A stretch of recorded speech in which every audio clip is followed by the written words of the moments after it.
مسلمانوں کے لیے مقدس اور سب سے زیادہ احترام کی جگہ ہے۔ جی ہاں، آج ہم سیر کرنے جا رہے ہیں مدینہ منورہ کی، ایک ایسی کھڑکی جسے 1400 سال سے بند نہیں کیا گیا۔ ایسا کیوں ہے؟ کیوں اس شہر میں آنے کی تڑپ ہر مسلمان کو ہے؟ اس شہر میں ایسے کون سے مقدس مقامات ہیں جنہیں دیکھنے کے بعد بے ساختہ آنسو جاری ہو جاتے ہیں؟ یہ سب کچھ جانیں گے آج کی اس ویڈیو میں۔ چلیں اب نکلتے ہیں مدینہ منورہ کے ایک خوبصورت سفر پر۔ اس شہر کا آفیشیل نام المدینہ المنورہ ہے۔ قدیم نام یثرب تھا۔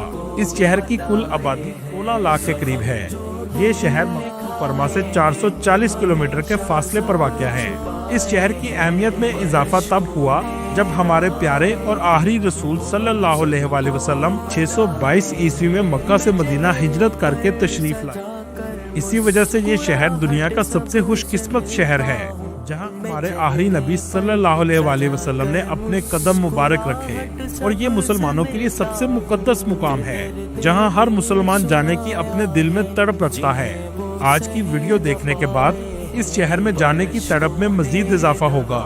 دوستو، دنیا کے کسی ملک یا شہر آپ ایک بار جائیں، اس کے بعد دوسری بار جائیں گے تو طلب کم ہوتی جائے گی، لیکن اللہ تعالیٰ نے اس شہر میں ایسی محبت کی فضا پیدا کی ہے کہ ایک بار جانے کے بعد آپ کی طلب اور تڑپ میں اضافہ ہوتا چلا جائے گا۔ اور یہ سب اسی وجہ سے ہے کہ ہمارے پیارے آقا اور آخری نبی محمد صلی اللہ علیہ وآلہ وسلم کا روزہ مبارک اس شہر میں موجود ہے۔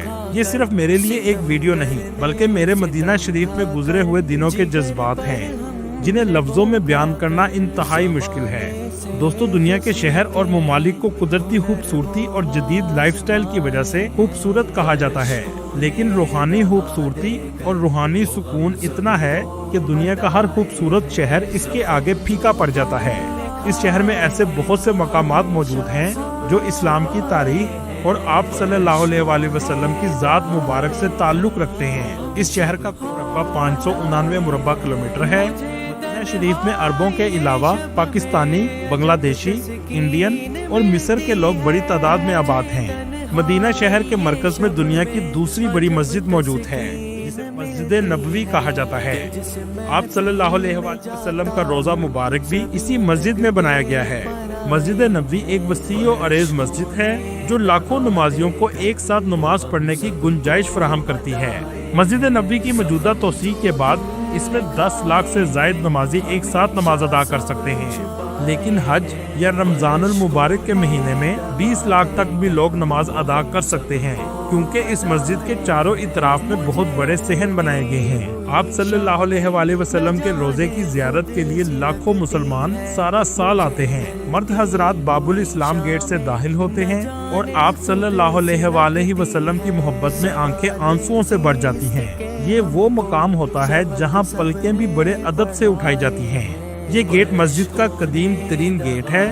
درود شریف پڑھتے ہوئے سب سے پہلے آپ صلی اللہ علیہ وآلہ وسلم کے روزے کو سلام کرتے ہیں، اس کے بعد حضرت ابوبکر صدیق رضی اللہ تعالیٰ عنہ کا روزہ، اور پھر حضرت عمر بن خطاب رضی اللہ تعالیٰ عنہ کے روزے کو سلام کرتے ہوئے باہر چلے جاتے ہیں۔ یہ مسجد کا وہ حصہ ہے جو آپ صلی اللہ علیہ وآلہ وسلم کے دور میں بنایا گیا تھا۔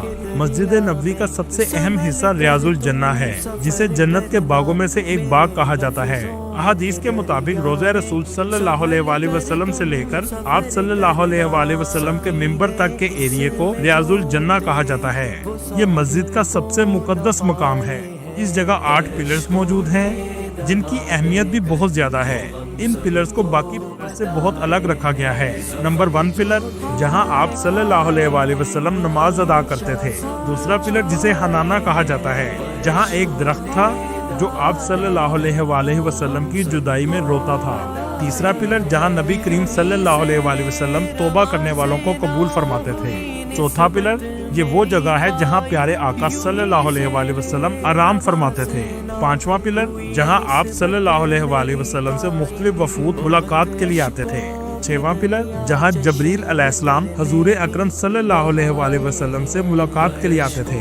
ساتواں پلر، یہ وہ جگہ ہے جہاں آپ صلی اللہ علیہ وآلہ وسلم رات کو تہجد کی نماز ادا کرتے تھے۔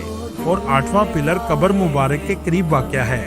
ریاض الجنہ میں حضرت امام حسین رضی اللہ تعالیٰ عنہ اور امام حسن رضی اللہ تعالیٰ عنہ نے پرورش بھی پائی۔